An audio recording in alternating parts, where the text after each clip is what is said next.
Good evening. I'm Kelly Wright. Thanks for joining me. We're going to spend this next hour together focusing on what's taking place on Capitol Hill, the impeachment process, the second impeachment of the former president of the United States, Donald Trump. We'll talk to two attorneys about that, about what unfolded today in terms of the Trump defense team.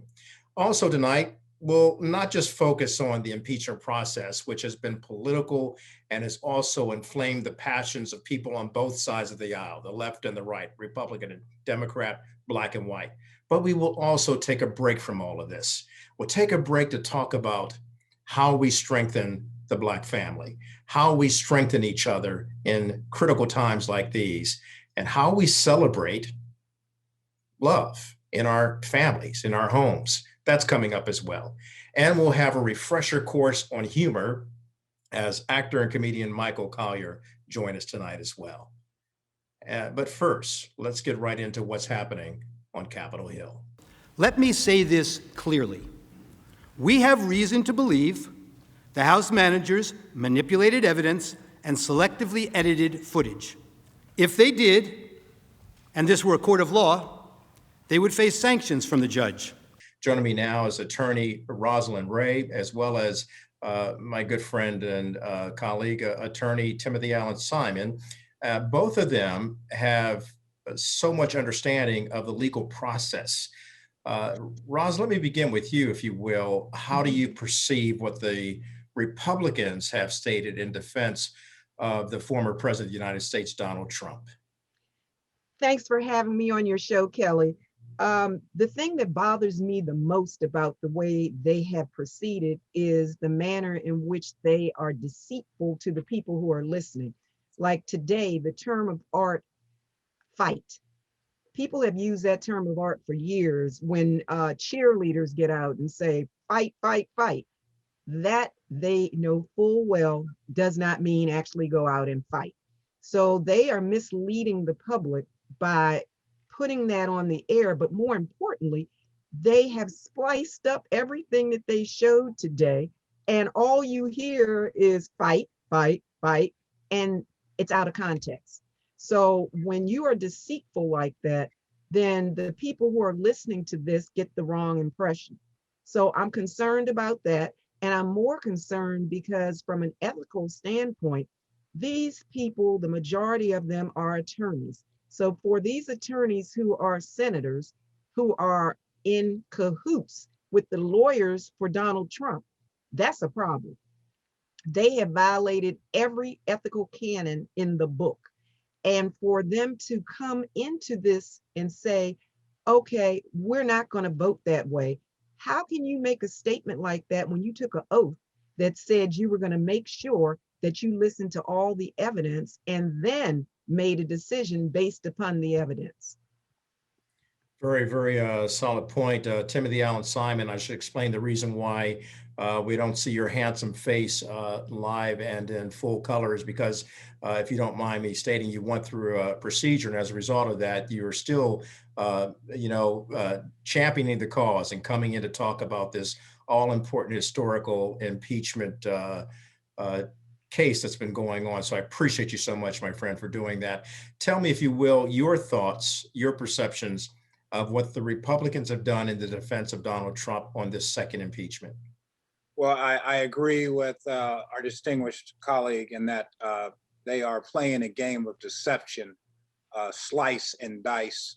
And again, they're going to the race card, utilizing clips from Maxine Waters, AOC, House Representative Cortez, and others that they view as being the enemy, that they entered the Capitol looking for, by the way, is simply trying to rev up their base and beyond on, again, with W.B. Du Bois, Dr. W.B. Du Bois said, that being the veil. So they cannot get away from their highly racial efforts to align those who want to maintain what they perceive as the status quo of this country. I was so very proud to see the diversity of presentation of the House managers to show that what America really is. Yet this Republican Party and their defense, even though they have now some that have jumped off ship, and I commend them. I don't necessarily see Mike Pence as a hero, quite frankly, but I do commend them for getting on what I think the right side of the legal issues. But be that as it may, we see them doing everything they can to defend the president, which precedent has stated can be impeached after out of office. It's happened before with federal judges. It's happened with other federal officials. We clearly see that it's still Trump's party. He still controls. And that is why it is so important for this impeachment to be a conviction, even though, as I understand, the numbers are not supporting that. Well, you both know that the numbers right now are not there unless there's some, something that takes place wherein Mitch McConnell and along with Senator Mitt Romney and other senators like Bill Cassidy, if they come on board and create, 17 members from the Republican side of the Senate and actually vote to convict the former president of the United States. Roz, I need to ask you, on the surface, it does not look like that's going to happen. What does this say politically in terms of where we are in the divisiveness of the American people? Well, one thing for sure, Timothy is exactly correct. You're dealing with a lot of racism.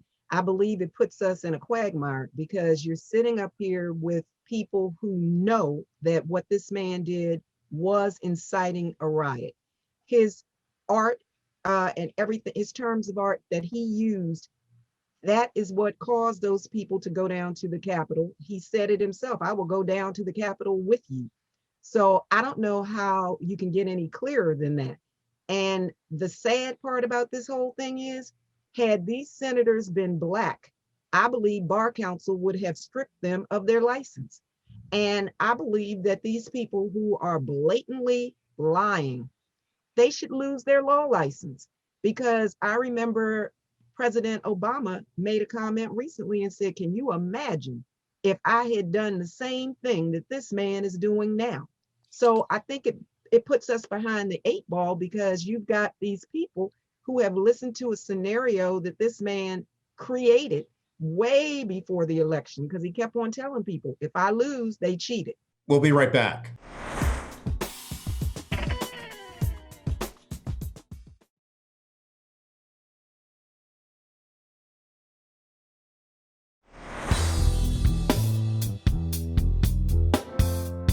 Welcome back to the program. I'm talking to attorneys Rosalind Ray as well as Timothy Allen Simon. Department of Homeland Security is still saying we face a threat in this country and that racial groups face a threat in this country from the very people who stormed the Capitol of the United States. Roz, how does that strike you in terms of how we move forward beyond the political implications and ramifications from this impeachment? Well, we're going to have to be more careful because, as you saw, they have tried to compare Black Lives Matter with what has happened at the Capitol, and there is no comparison. If people reflect and look back at the tape, Black Lives Matter was incited again by Donald Trump. He sent people in there to tear gas and beat up individuals who were peacefully marching, and you don't do that and then come back and say they're equivalent to the people who were down at the Capitol. Those people at the Capitol are now using that excuse that Donald Trump told them to go and do what they did. They're telling the truth. He did tell them to go down there. He said, he put out a tweet. He said, it's going to be wild. See you on January 6th. I don't see how anybody in their right mind could think that he did not invite them down there to cause a problem and to incite a riot. And more importantly, the sad part again is you have people like Ted Cruz and Hawley who sat up years ago and had so many negative comments to say about Trump, but yet and still now they are all hailing Trump. That's a problem. It is a problem, Timothy. And are we seeing now that this group that supports Trump and these senators who for political expediency in some way think that they would likely get in trouble in terms of being primaried during the midterm elections. Are they trading their conscience in for political expediency, or are they just that tone deaf to the realities that we do have racial divisions in this country? I do think our current districting structures for Congress and even within state political party lines, which usually is a pathway to federal statewide office, definitely needs reform. And I do think that primary process is a factor for Republican candidates. I will also say that I think some of them actually fear for their lives. Hmm. The evidence overwhelmingly shows the organization and the intent to inflict violence on members of Congress by way of the invasion, the terrorist invasion of the premises. A Capitol officer was killed, 5 fatalities in this.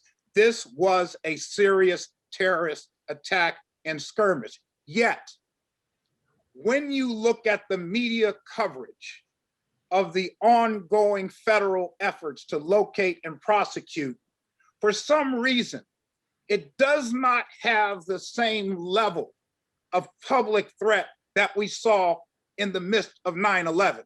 You don't see that same media characterization. And that is what systemic institutional racism and privilege does. It makes you take a white defendant who has massacred 13 people in a house of worship to have a hamburger before he's arrested. It makes you take a white, arguably Proud Boy who shot and killed 2 people in a rally and make him a right-wing media star with a GoFundMe account that's giving him one of the best legal defenses that one could imagine. Mm. This is America, and every American should have a deep concern, whether you like me or not, whether you like Black people or not. Every patriotic American should have a concern for what they're witnessing today in this country, and particularly those of us who are sworn to the bar, sworn to an oath. And the issue of the bar license of Mr. Hawley and Senator Hawley and Senator Cruz, that is determined by the states. And we will see how the states react to their support of violent terrorism. We'll take a break, come right back with a final word from attorneys Roz Ray as well as Timothy Allen Simon.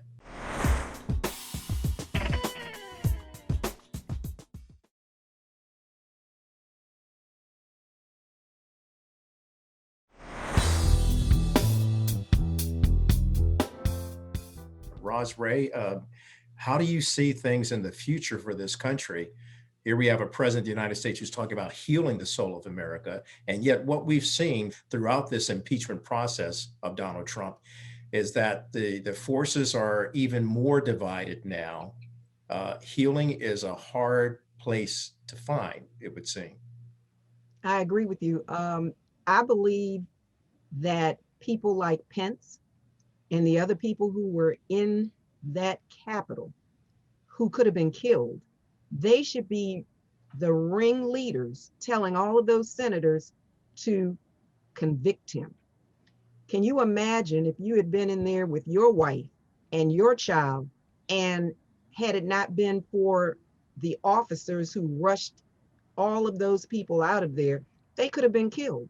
It was that close. And after seeing the footage that we saw in the last week, it is evident to me. I understand why Mike Pence has not spoken with him since that happened. Mike Pence should never speak to him again. He should be speaking to all of the senators, be personally calling them and say, hey, you need to vote to convict.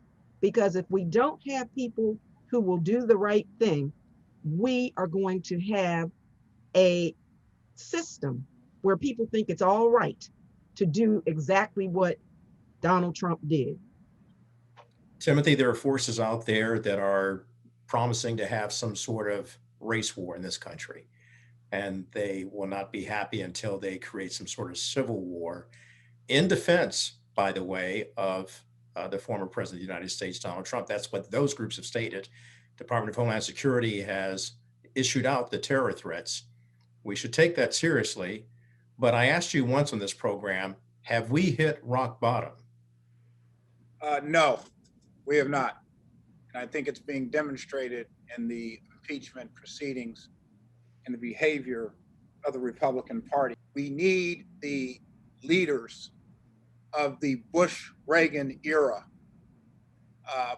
the most recent era of some kind of sanity and normality in this party to come forward, understanding that there will be division, there will be loss, but putting country first. You know, and Kelly and Rosalind, as I say that, I think about those like my father and others who served a country that didn't serve them. You know, they're always lecturing us on patriotism. We have African Americans since the very first war of this country who shed blood for a country that was still persecuting them. There's no higher act of patriotism, America. There's no higher act. And now all of America has to ask the question, what does patriotism mean? Protecting Donald Trump? A man who bragged at saying during the Vietnam War, he was fighting the war in Manhattan and trying to avoid sexually transmitted diseases, who has made mockery of John McCain. This is, you know, this is a level, and that's why I say, Kelly, I just don't think they've hit bottom yet, because now we have what is called the fear factor. The prior racial elements of the Republican Party, I think, was based upon their so-called conservatism and protecting America from themselves. Now it is being racially driven. And we know, as the formerly enslaved, we know as the targets of state-sanctioned terrorism under Jim Crow, we know that we know that slippery slope. We know how deep that hole is. And unfortunately, I have not seen bottom yet. However, you know, as they say, the devil has a plan and God has a plan, but God is the best planner. That's right. Joe Biden is, if I were still in the Republican Party, and I would want a candidate that will come across the aisle and try to work with me, that's Joe Robinette Biden Jr. That's who that man is. And I think that, excuse me, please go ahead, Rosalind. Please, I was going to say, you bring up a good point, because my grandfather served in World War I and my father served in World War II. They fought for the country, but yet and still, like you say, a lot of those guys were mistreated despite the fact they fought for our country. And now you have people who have lost their mind and they're fighting for Donald Trump. That makes no sense. African American soldiers could not wear their uniforms in certain parts of the country because they would be lynched. That's right. So this is the history. This is it, and it's relevant today. And as a man who loves this country, it is important for Americans to come together. It really is. But I do think that there's going to be more hurt before we heal. Attorneys Rosalind Ray, and Timothy Allen Simon, thank you so much. Thank you for having us. Rosalind. Thank you for having us. Thanks. I'm coming back with much more. In fact, we'll take a break. You know, Valentine's Day is around the corner. If we can make that pivot and bring you some cheer, we'll talk about how we strengthen the Black family. That's next.